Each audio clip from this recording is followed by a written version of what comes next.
매주 일요일 밤 9시 유튜브와 트위치에서 생방송으로 진행되는 미스터리 사건 파일의 신지우입니다.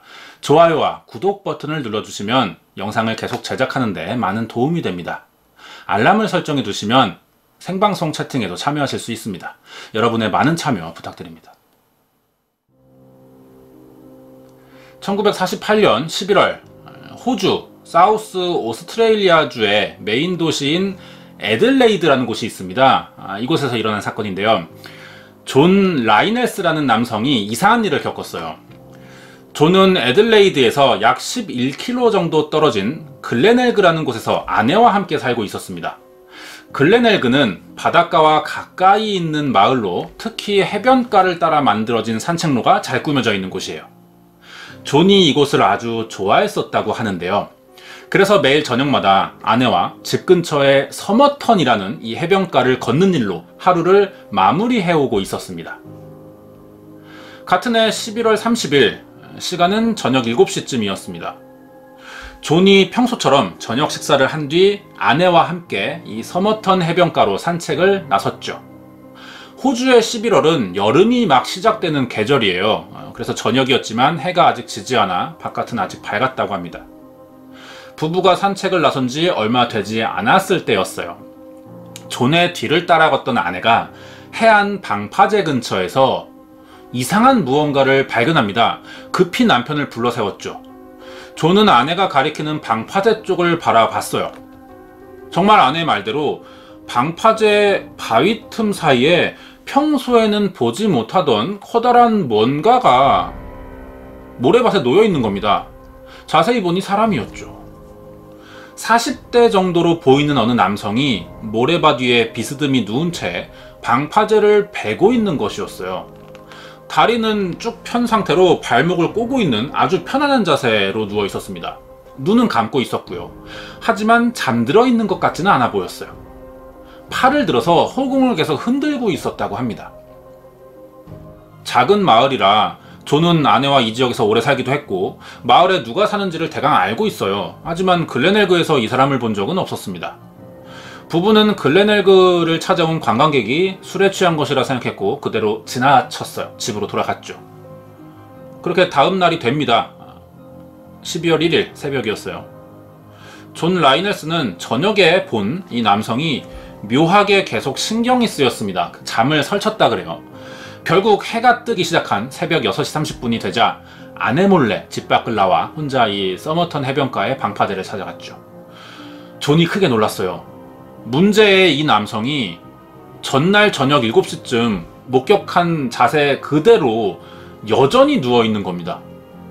잠을 자고 있는 것처럼 보이기도 했지만 존은 여전히 어제 본 그대로 누워있는 이 남성에게 심상치 않은 느낌을 받았고 경찰에 이 사실을 알렸죠. 존의 신고를 받고 출동한 애들레이드 경찰이 서머턴 해변가로 출동했습니다. 최초 발견자인 존의 예상대로 이 남자에게는 심상치 않은 일이 일어났어요. 경찰이 몸을 흔들어 봤지만 이미 체온이 식은 뒤였죠. 그런데 시신의 상태가 조금 특이했습니다. 이 사진이 서머턴 해변가에서 사망한 채 발견된 남성의 실제 사진인데요. 표정을 보면은 마치 자다가 자연사로 사망한 듯이 보입니다. 사망 순간이 고통스럽지 않았던 것 같아요. 몸에도 외상 하나 없이 아주 깨끗한 상태였습니다. 사망한 지 얼마 지나지 않았기 때문에 부패도 진행되지 않았죠. 얼굴이나 시신의 상태가 매우 좋은 상태예요. 지문도 그대로 남아있어요. 그러면 이 남성이 누구인지 신원을 확인하는데 아무 문제는 없다는 겁니다. 신원을 확인할 수 있으면 사건의 전말을 확인하는데 아주 도움이 많이 되죠. 그것도 사건이 일어난 지 만 하루도 지나지 않아서 발견된 시신이라 경찰도 사건 해결에 큰 자신을 보이고 있었습니다.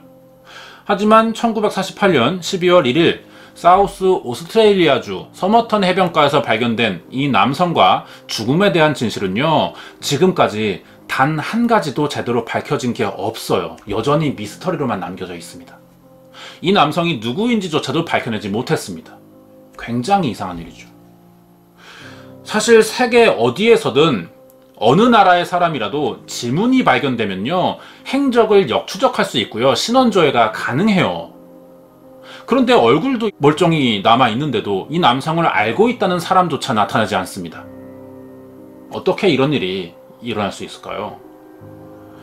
이번 사건은 호주 최대의 미스터리로 남아있는 서머트 해변가에서 발견된 시신 탐암 슈드 사건에 대해서 알아보도록 하겠습니다. 사건명이 특이하죠. 보통 지역 이름이나 피해자 아니면 범인의 이름을 따서 사건을 부르는데 탐암 슈드, 이건 지명이나 사람 이름이 아닙니다. 이 사건이 왜 탐암 슈드 사건이라고 불리게 됐는지부터 알아봐야 돼요. 경찰이 사망한 남성의 신원을 확인하기 위해 입고 있던 옷이나 소지품을 확인해 봤습니다. 여기서부터 이상한 점 몇 가지가 발견되는데요. 입고 있던 옷은 소재를 봤을 때 고가의 제품 같아 보였어요. 가지고 있던 소지품도 대부분 비싼 물건들이었죠. 고가의 제품이라면 브랜드란 이야기입니다.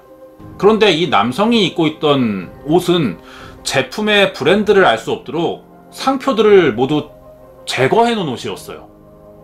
마찬가지로 소지품도 재질로 봐서는 비싸 보이는 물건 같은데 브랜드가 무엇인지 어디에서 판매하는지 등을 전혀 알 수가 없었습니다. 소지품 중 꼭 필요한 한 가지가 또 없었는데요. 신원을 확인할 수 있는 신분증을 가지고 있지 않았다는 거죠.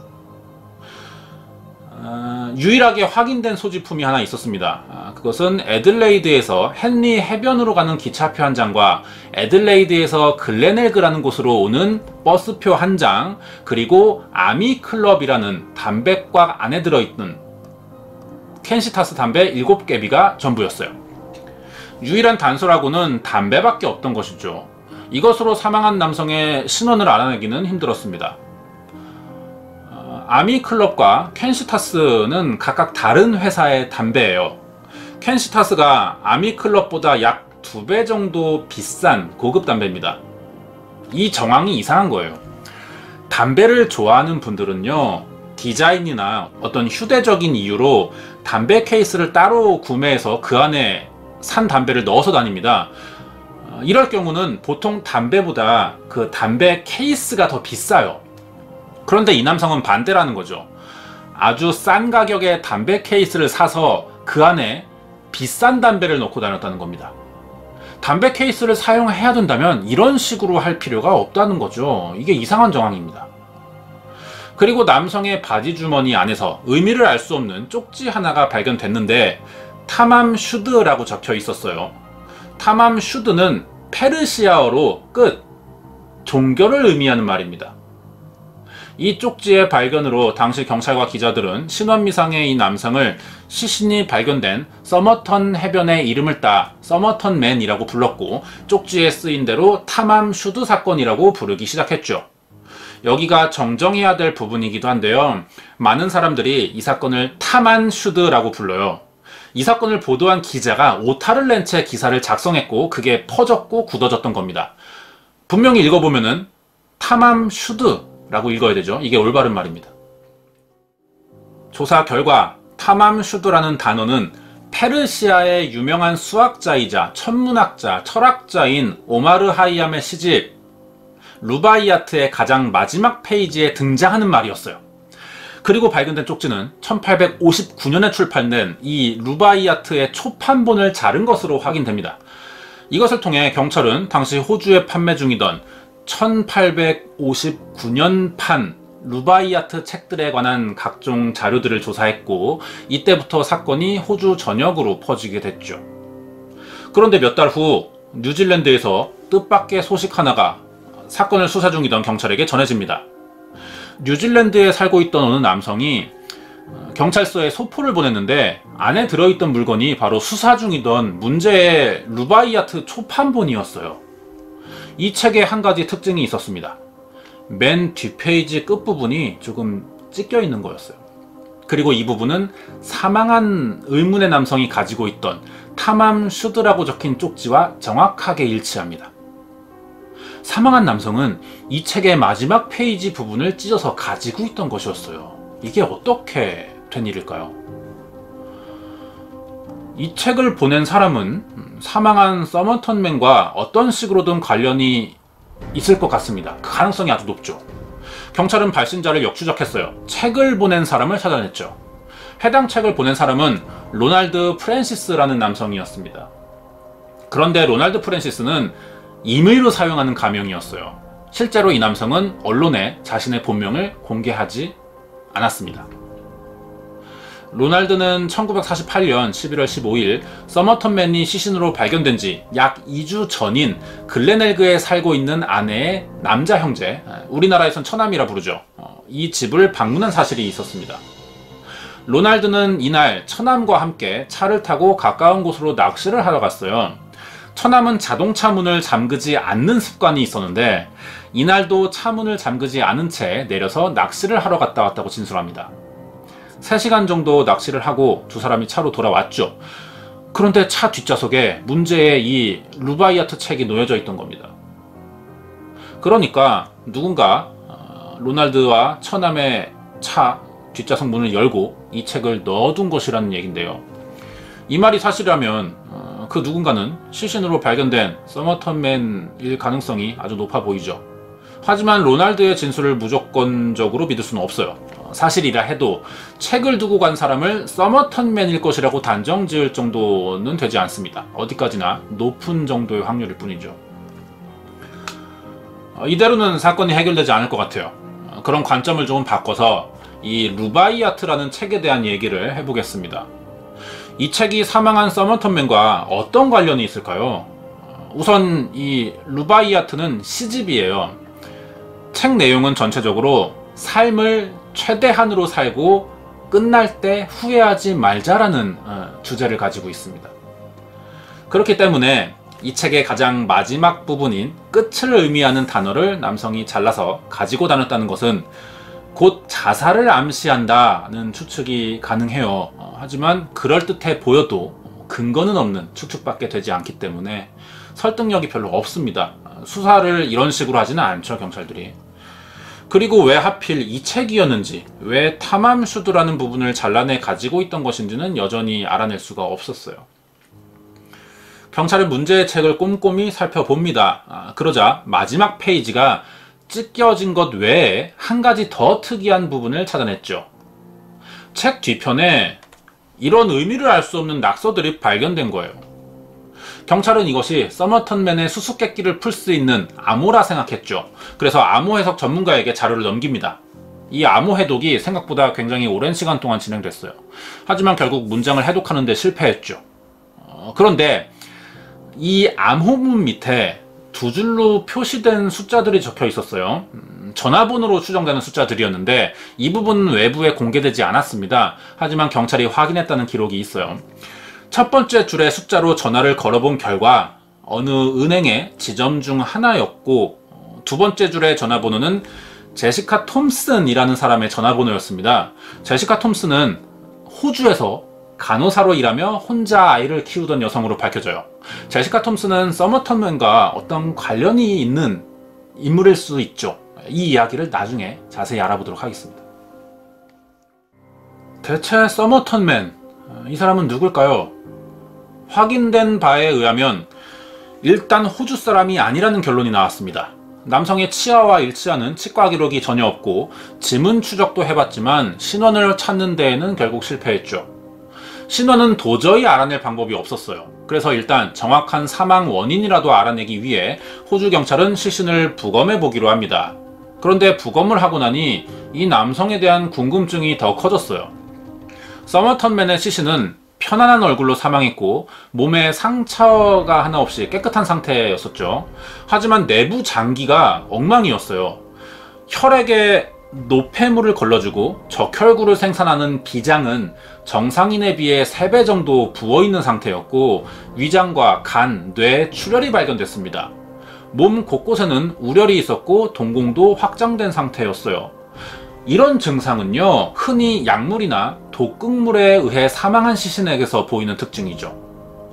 그렇다면 다시 확인해 봐야 할 것은 서머턴맨이 생전에 먹은 음식은 무엇인지를 알아야 됩니다. 위를 잘라보니 사망하기 전 3시간 전이었는데 고기를 먹은 흔적이 있었어요. 하지만 이 음식은 정상적이었고 위장이나 다른 장기 어디에서도 독극물이나 약물의 흔적은 발견되지 않습니다.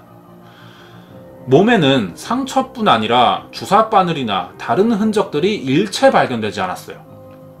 그렇다면 물에 의한 사망을 의심해 볼 수도 있지만 어떤 방법을 사용했는지, 무슨 약을 사용했는지를 알 수가 없었어요. 부검을 통한 사망 원인을 밝히는데 실패하자 결국 부검을 담당한 의사는 이 서머턴맨의 사망 원인을 급성 심정지라고 결론 지을 수밖에 없었죠. 사진에 X 표시된 부분이 실제 서머턴맨이 발견된 지점입니다. 거기에 이 남성의 사망 추정 시간도 이상했어요. 부검인은 서머턴맨이 12월 1일 새벽 2시쯤에 사망한 것으로 추정합니다. 하지만 최초 목격자인 존과 아내는 서머턴맨이 전날인 11월 30일 저녁 7시에도 같은 장소에 누운 채 허공에 팔을 휘젓고 있던 것을 봤다고 진술했죠. 존의 말이 사실이라면 사망을 확인한 전날 7시경 이 남성은 살아있었던 상태라는 겁니다. 존 외에도 저녁 8시쯤에 서머턴 해변을 지나가면서 남성이 누워있는 걸 봤다는 목격자들이 몇 명 더 있었는데 이때는 남성이 움직이지 않았다고 진술했어요. 부검이의 사망 추정 시간보다 목격자들이 움직임이 없다고 본 시간이 더 빨랐던 겁니다. 아마도 의식은 남아있지만 움직일 수 없는 상태를 목격한 걸 수도 있고요. 어쨌든 차이가 좀 있죠. 이들의 진술이 의사의 사망 추정 시간과 일치하지는 않지만 사실 크게 어긋나는 것도 아니에요. 사람의 기억은 자신도 모르게 어느 정도 왜곡되는 건 자연스러운 현상이기 때문에 이런 정도의 오차는 보통의 진술에서 흔히 나타나는 상황입니다. 하지만 왜곡됐다고는 볼 수 없는 진술이 하나 있죠. 그중 남자가 누운 채 팔을 흔들고 있었다는 존의 진술이었어요. 그렇다면 문제는 왜 살아있던 저녁 7시쯤부터 계속 같은 자세로 방파제에 기댄 채 팔을 흔들다 5시간 후에 사망했냐는 겁니다. 아마도 이 남성이 팔을 흔들던 것은 구조 신호를 보내고 있었던 것이라고 생각해 볼 수도 있죠. 그럼 이미 누군가에게 공격을 받았거나 어떤 증상이 생겨서 쓰러졌다는 얘기인데 중요한 건 누가 그랬냐는 것이죠. 타맘슈드 사건이 벌어진 지 약 50일 정도가 지난 1949년 1월 14일 경찰은 애들레이드 기차역 보관소에서 사건이 벌어지던 11월 30일에 맡겨진 가방 하나를 조사했는데요. 이 가방의 주인이 서머턴 해변에서 사망한 남성일 것이라고 추정했습니다. 가방 안에는 빨간색 체크무늬 가운과 바버라는 영국의 패션 브랜드 회사의 실뭉치 TK이라는 글자가 써진 넥타이, 그리고 영국의 6펜스 은화와 사용하지 않은 편지지, 연필이 들어있었어요. 하지만 우표는 발견되지 않았습니다. 그렇다면 어딘가에 편지를 보냈다고 생각할 수 있죠. 우표를 써버렸으니까요. 아니에요. 편지지를 뜯거나 사용한 흔적이 없었습니다. 이외에 옷이 여러 벌 있었지만 반대로 양말은 또 여분이 없었어요. 그리고 모두 영국과 미국의 값싼 제품들이었다는 공통점이 있습니다. 경찰은 가방과 이전에 발견했던 유류품을 근거로 이 남성이 헨리 해변으로 가기 위해 기차표를 구입했지만 어떠한 이유로 기차를 타지 않았거나 타지 못했고 대신 글래넬스로 가는 버스를 타고 서머턴 해변으로 이동한 것이라고 추정했어요. 서머턴 해변에 도착해 이곳에서 고기를 사 먹은 후 첫 발견자인 존과 아내가 목격한 대로 방파제 아래에 몇 시간을 누워있다가 사망한 것이라고 추정했죠. 이 외에 다른 사실들은 아직까지 제대로 밝혀진 것이 없습니다. 그리고 62년이 지난 2011년에 서머턴 해변가에서 사망한 이 남성이 누구인지에 대한 가장 신빙성이 높은 주장이 나옵니다. 이 주장에 의하면 서머턴맨의 정체는 세계 1차 대전 당시 수병으로 참전했고 미 해군에서 복무하던 영국인 호레이스 찰스 레이놀드일 것이라고 하는데요. 이 사진이 호레이스 레이놀드라는 사람의 신분증입니다. 1918년에 발급된 것인데 서머턴 해변의 남성과 얼굴을 비교해보면 닮아 보이는 듯도 해요. 여기에 가지고 있던 소지품으로 유추해볼 때 영국 출신일 가능성이 높았는데 호레이스가 영국 군인 출신인데다 1918년에 18살 입대할 때쯤의 나이였다면 1948년 사망한 당시 48살이라는 나이가 되죠. 서머턴맨의 추정 나이와 일치하는 40대라는 겁니다. 서머턴맨과 호레이스가 동일 인물이라고 생각될 만큼 아주 많은 유사점들이 있었어요. 이것으로 사람들은 드디어 호주 최대의 미스터리인 서머턴맨의 정체가 밝혀진 것이라고 생각했죠. 하지만 안타깝게도 호레이스 레이놀드가 1953년에 사망했다는 사망 신고서가 발견되면서 서머턴맨과 연관이 없다는 것으로 최종 결론이 내려집니다. 서머턴맨이 누구인지, 왜 사망했는지 증거들을 찾을 수 없었지만 아직 한 가지 남은 수사 방향이 있었습니다. 제시카 톰슨에 대한 이야기를 할 차례인데요. 탐함 슈드에 관련된 책에 쓰여 있는 암호문에는 전화번호가 쓰여 있었고 바로 제시카 톰슨의 연락처가 그 중 하나였습니다. 이 여성이 제시카 톰슨이죠. 경찰 조사에서 제시카는 자신과 이 사건은 아무런 관련이 없고 서머턴맨은 모르는 사람이라면서 관련 사실을 강하게 부인했는데요. 하지만 주장과 반대로 제시카가 이 사건과 아예 관련성이 없다고 보기에는 의심스러운 정황이 너무 많았어요. 제시카의 집은 남성의 시신이 발견된 서머턴 해변에서 약 400m 밖에 떨어져 있지 않은 가까운 곳이었고, 사건이 일어난 날로 추정되는 1948년 11월 30일에는 집 밖에 있던 것이 밝혀져요. 그런데 이날 무엇을 했는지 알리바이 진술은 제시카의 증언 거부로 끝내 확인하지 못합니다. 확실한 사실은 집에 있지 않았다는 거예요. 여기에 제시카 이웃의 증언도 있었는데 어느 남성이 자신에게 전화를 걸어 제시카 톰슨에 대해 물어본 적이 있었다는 겁니다. 경찰은 제시카가 분명 사망한 남성과 관계가 있었을 것이라 짐작하고 진술을 얻어내기 위해 서머턴맨의 죽은 얼굴을 보여줬어요. 반응을 보기 위한 수사였죠. 이때 제시카가 크게 놀란 얼굴을 보입니다. 경찰이 이 틈을 파고들어서 집요하게 추궁을 하자 결국 제시카가 입을 열어요. 사망한 남성은 자신이 알고 있는 알프레드 복살이라는 군인과 닮았고 자신이 예전에 루바이아트 책을 선물한 적이 있다는 말을 합니다. 경찰은 제시카의 진술에 신빙성이 있다고 판단했어요. 죽은 남성이 알프레드 복살이라는 이름의 군인이라고 확신했죠. 하지만 조사 결과 알프레드 복살은 살아있었고 루바이아트 책을 가지고 있긴 했습니다. 하지만 1924년에 발행된 영어 번역본이었어요. 페이지도 찢어진 곳이 없었습니다. 경찰 수사는 이렇게 다시 벽에 부딪히게 됐어요. 제시카도 자신이 알고 있는 것은 전부 말했다며 더 이상의 진술을 거부했죠.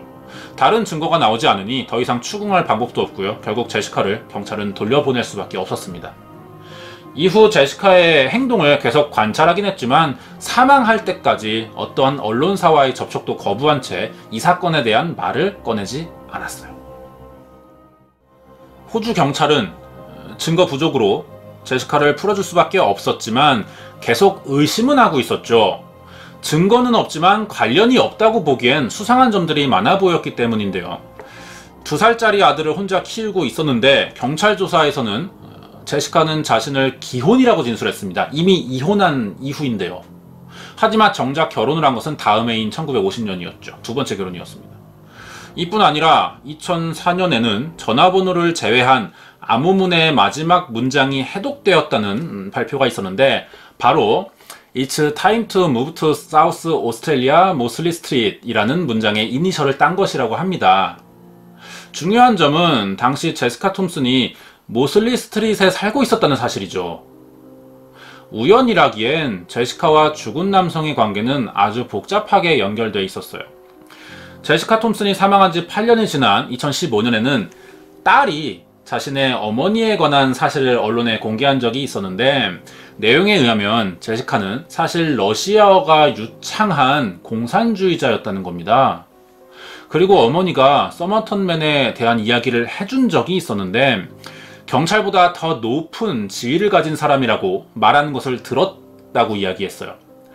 여기까지 살펴보면 제시카 톰슨이라는 여성은 평범한 간호사처럼 보이지만 분명 평범하지 않았고 죽은 남성에 대해 잘 알고 있는 데다 많은 비밀을 숨기고 살았던 사람으로 생각되죠. 제시카가 결혼을 2번 했어요. 먼저 아이를 낳고 찍은 이 사진이 첫 결혼으로 낳은 아들입니다. 언론사 인터뷰를 한 딸은 2번째 결혼으로 낳은 아이인 것 같아요. 제시카가 숨기고 있던 비밀은 아마 자신의 아들과 관련이 있었을 것이라고 생각되는데요. 제시카의 이웃이나 직장 동료 어느 누구도 아들인 로빈 톰슨의 아버지가 누구인지 알고 있는 사람이 없었다고 합니다. 아이 아버지에 대한 비밀을 철저하게 숨겨왔던 것으로 보이죠. 이 아이의 아버지가 서머턴맨이라는 의심을 해볼 수가 있을까요? 북의 유전으로 볼 수 있는 외형을 가졌다면 단정 짓지는 못해도 합리적인 의심까지는 가능한데, 아들인 로빈 톰슨의 외형에 이런 의심이 가능한 몇 가지 특징이 발견됩니다. 아들은 로빈 톰슨은 일반인보다 치아 개수가 부족한 선천적 무치증이 있었고요. 귀의 위쪽 부분이 아래보다 더 큰 형태를 가진 모양이었어요. 이런 귀 형태는 백인들 사이에서 100명 중 1명꼴로 찾아볼 수 있는 아주 드문 유전적인 특징이죠. 그런데 로빈 톰슨의 이런 특징을 정확하게 가지고 있는 사람이 바로 이 서머턴 해변에서 사망한 남자죠. 서머턴맨도 다른 사람들보다 치아 개수가 부족했고요. 사진처럼 왼편의 사진이 정상적인 보통의 다수의 사람들이 가진 귀 모양입니다. 하지만 제시카의 아들인 로빈 톰슨과 이 서머턴 해변에서 사망한 남성은 이러한 귀 모양을 가지고 있다는 거죠. 희귀한 케이스입니다. 이것으로 한동안 제시카 톰슨의 아들인 로빈 톰슨의 친아버지가 서머턴맨일지도 모른다는 의혹을 강하게 했었어요. 이때 제시카의 확인만 있으면 되는 일이죠. 하지만 제시카 톰슨은 2007년에 사망하는 순간까지 각종 의혹들에 대해 한마디도 하지 않았고요. 아들인 로빈 톰슨도 2년 뒤 2009년에 사망합니다. 그래도 남은 방법이 있어요. 죽었지만 로빈 톰슨과 서머턴맨의 DNA를 비교해보면 되죠. 이 사건에 많은 관심을 보이던 교수가 둘의 DNA를 비교해보기 위해 법무부에 시신 발굴 허가를 요청한 적이 있습니다. 그런데 호주 법무부가 거절했어요. 왜 시신 발굴을 거절했는지는 모르겠습니다. 어쩔 수 없이 서머턴맨의 DNA만 채취되어 있는 상태이고요. 이것으로만 조사를 계속 하고 있어요. 하지만 비교할 수 있는 로빈 톰슨의 DNA를 발견하지 못하는 상태이죠. 남아있을 리도 없습니다. 유일한 방법은 시신에서 채취하는 방법밖에 없는데, 이 유일한 방법이 막히게 되면서 서머턴 해변에서 사망한 남성과 제시카 톰슨 그리고 아들인 로빈 톰슨 사이의 비밀은 미스터리로 남게 되었죠. 결국 서머턴 해변의 남성은 끝내 신원이 밝혀지지 못한 채 1949년 6월 14일 목사와 애들레이드 경찰 1명이 참석한 장례식을 치르게 됩니다. 지금까지 밝혀진 것으로 이 남자의 정체와 관련된 여러 소문이나 의심을 정리해보면, 사망한 남성은 아마 영국 출신이거나 영국에서 오랫동안 거주한 적이 있는 사람으로 러시아어가 유창하고 공산주의자였던 제시카 톰슨과 함께 호주에서 스파이 활동을 해왔을 것으로 추측해볼 수 있죠. 하지만 어떤 이유에선지 누군가로부터 1859년에 출판된 루바이아트 초판본을 통해 암호문과 탐암 슈드라는 메시지를 받았는데, 끝 종교를 의미하는 이 단어는 사망한 남성을 향한 경고였을지도 모를 겁니다. 그리고 경고대로 남성은 알 수 없는 방법을 통해 결국 사망하게 됐고, 서머턴 해변에서 시신으로 발견된 것이죠. 아마 제시카 톰슨이 살인에 직접 가담했거나 남성의 죽음에 관한 전말을 알고 있지만 말하지 않았던 것으로 보입니다. 여기에 호주 정부가 더 이상 사건 자료들을 보관할 필요가 없다면서 1986년에 남아있던 남성의 소지품과 증거품들을 모두 폐기했어요. 유일하게 사건을 해결할 수 있었던 제시카 톰슨과 아들도 현재는 사망했기 때문에 죽은 남성의 신원과 정체를 알아낼 방법은 현재로선 없다고 봐야 될 것 같습니다. 이렇게 탐암 슈드 사건은 지금까지 풀리지 않는 호주 최대의 미스터리 사건으로 남아버렸죠. 준비한 내용은 여기까지입니다. 내용이 마음에 드셨다면 좋아요와 구독 버튼 부탁드립니다. 이번 사건은 호주 최대의 미스터리로 남아있는 서먼트 해변에서 사망한 남성 탐암 슈드 사건에 관한 이야기였습니다. 좀 긴 사건이었네요. 그죠? 굉장히 미스터리하고 제가 최근에 다뤘던 사건 중에 가장 어떤 미스터리한 구조를 가지고 있는 그런 흐름의 사건이었던 것 같아요. 알아낼 방법이 딱 하나예요. 딱 하나 있어요. 알아낼 방법이. 이 사람이 누구인가를. 제시카 톰슨이라는 여성이 낳은 아들 로빈 톰슨의 유해를 발굴해서 DNA를 채취하고 현재 남아있는 이 서머턴맨의 DNA를 비교한 것 단 한 가지밖에 없습니다. 근데 이거를 호주 법무부에서 막고 있어요. 이게 해결된다면 가능하겠죠. 어떤 뭐 나름의 사정이 있을 겁니다. 어떤 의도가 있으니까 거절하고 있지 않나 생각이 들어요. 이렇게 끝나고 다음 주 예고를 좀 해보려고 하는데요. 다음 주 미스터리 사건 파일은 헐리우드의 유명 배우인 톰 크루즈에 관련된 사건일 것 같습니다. 톰 크루즈와 케이티 홈즈 부부가 이혼을 했죠. 한때 기사가 이것으로 크게 났었는데 톰 크루즈가 이혼을 3번이나 했어요. 부인이 3명이나 됐다는 이야기인데 케이티 홈즈의 경우가 특히 많은 관심을 받았었습니다. 왜냐? 이혼 사유가 바로 사이언톨로지라는 미스터리한 종교 때문이었다고 하는 이야기가 있어요. 다음 주에 이 이야기를 해볼 건데요. 사이언톨로지라는 종교가 굉장히 생소하시죠. SF 소설 작가가 창시한 종교예요. 특이하죠. 인간을 외계인의 영혼이 윤회한 영적 존재라고 믿습니다. 그리고 과학기술을 통한 정신치료를 믿고 있는 종교로 알려져 있어요. 톰 크루즈가 여기 신도라고 합니다. 우리나라도 유명 연예인이 이단 종교의 신자라는 의혹들이 있어요. 해외도 마찬가지네요. 문제는 이 사이언톨로지라는 종교가 대체 어떤 교리와 사상을 가지고 있으며 교단이 어떻게 운영되고 있는지 이런 것들이 명확하게 알려져 있지 않습니다. 공개하지 않아요, 이들이. 그러다 보니 사람들 사이에 사이언톨로지에 대한 의심이 생길 수밖에 없죠. 사이비 종교고 범죄단체라는 말도 있습니다. 좀 자세한 내용이 궁금하시죠? 이 내용은 다음 주에 알아보도록 하겠습니다. 오늘은 여기서 마칠게요.